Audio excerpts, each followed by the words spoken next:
Look, 9 out of 10 students get binary and denary conversion wrong in exactly the same way, and it quietly costs them their top grades. Seriously, it's a trap. But today, I'm going to show you the exact mistake so you never make it. Welcome to this explainer, where we're cracking the Cambridge 0478 exam traps and mastering exactly what you need to know to secure those marks. Okay, picture this. A student sits down, they're asked to convert the binary number 101 into denary. They confidently draw out their conversion table, but they drop that very first one right into the far left column, the 128 column. So what just happened? Well, this is what we call the confident error. The student fully believes they've got the right answer, but they've completely misaligned the data from the very first step. If we take a mental red pen to this, you can see the ghost error in the final sum. The student thinks they've nailed the calculation, but by starting on the left, every single bit has the completely wrong place value. It absolutely proves why understanding the structure of the 8-bit grid isn't just a suggestion, it is absolutely crucial for your final grade. So the main takeaway here is avoiding the alignment trap. The golden rule of binary conversion is super simple but incredibly unforgiving. You must never, ever start your alignment from the left.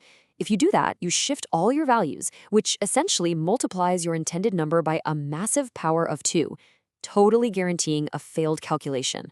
Instead, the golden rule is to always start at the right and use the 8-bit table correctly. Notice how placing the binary number 101 correctly, so it ends in the far right 1 column, completely changes the outcome? It's a night and day difference. Any empty columns on the left are strictly filled with zeros. Seeing exactly how placing that binary number correctly saves the exam mark makes this pretty much impossible to forget. To make this totally foolproof, you just need to lock down this flawless 3-step mechanical process. First, draw the 8-bit table, laying out your headers from 128 down to 1. Second, insert your binary digits, starting strictly from the right. And third, simply sum the active columns that contain a 1. If you stick to this discipline, you are never going to miscalculate your final denary sum again. All right, let's move on to Section 1, the overflow trap and hardware reality. What's really fascinating here is the physical hardware reality of all this. When you add 2 binary numbers and a mathematical carry generates a 9th bit, well, you've got a major problem. Focus on that discarded bit. Because an 8-bit register simply cannot physically store 9 bits, that leading 1 is dropped entirely, leaving the register with a completely incorrect value. And that right there is your overflow error, a total mathematical failure caused strictly by hardware limits. Which brings us to Section 2, moving the bits, specifically the data transmission trap. Now that we've got our data converted without overflowing, how does it actually travel? Before data is ever transmitted, it's chopped up into 3 specific chunks called packets. First, the header.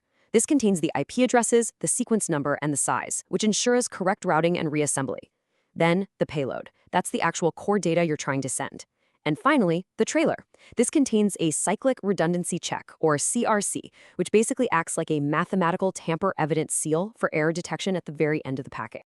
To put this into perspective, let's look at a real exam scenario. Imagine a video conference taking place between the USA and Mauritius. Because packet switching is used, data takes all sorts of different routes across the internet. If those packets take different times to arrive, or if some literally get lost, it totally delays that sequence number reassembly we just talked about. The practical consequence? You get that super annoying out-of-sync audio or a frozen video screen. So once those carefully structured packets are actually formed, they rely on specific transmission modes to govern their physical travel. You can think of these as the strict directional rules and pathways dictating exactly how data flows between a sender and a receiver. Let's map these 3 modes out. First up, we have simplex transmission. This is where data travels in one direction only. Think of a keyboard sending data to a monitor, it doesn't go the other way. Then we have half duplex. Data travels in both directions, but only one direction at a time. It's exactly like using a walkie-talkie. And finally, full duplex, where data travels in both directions simultaneously over the same channel, just like your standard everyday telephone call. Next up, Section 3, the mark scheme upgrade. Okay, let's pivot away from pure theory and talk elite exam strategy. Here is a classic trap that instantly costs students easy points. A vague answer states a system simply checks if data is correct, but examiners hate that. A precise answer distinguishes the terminology.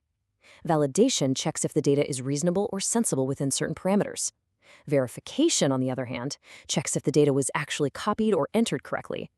Mixing these two up is honestly one of the most common ways to lose an easy mark. To dodge this dangerous vagueness trap, remember, context is king. Follow this 4-step technical path. Identify the requirements, classify the data, explain the sequence, and connect it back to the context. For example, if an exam question is about vector graphics, don't just throw out a generic textbook definition. You've got to anchor your answer to the specific scenario provided to secure your marks. So, to summarize your disciplined path to answering Paper 2 questions, keep these rules in your back pocket. Avoid generic answers like the plague. Run your thoughts through the 4-question self-check: what, how, where, and why. Always identify context requirements first.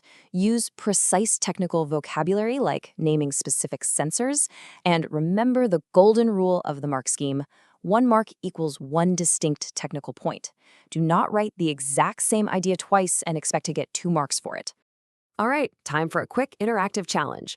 Pause and solve this one with me. A student transmits data using full duplex, but states, data travels in both directions, but only one direction at a time. What is the exact error here? I'll give you a second. Got it? The error is that their definition actually describes half duplex, not full duplex. If they wanted to define full duplex correctly, they absolutely needed to use the word simultaneously. And that brings us to the end of our deep dive. You now know how to master the logic, avoid the most common examiner traps, and secure those top marks. Subscribe to our YouTube channel, Ace the Exams, at acetheexams_IGCSE to excel in your Cambridge examinations. And hey, tell me in the comments which micro topic we should crack next. Keep studying smart, and I'll see you in the next explainer.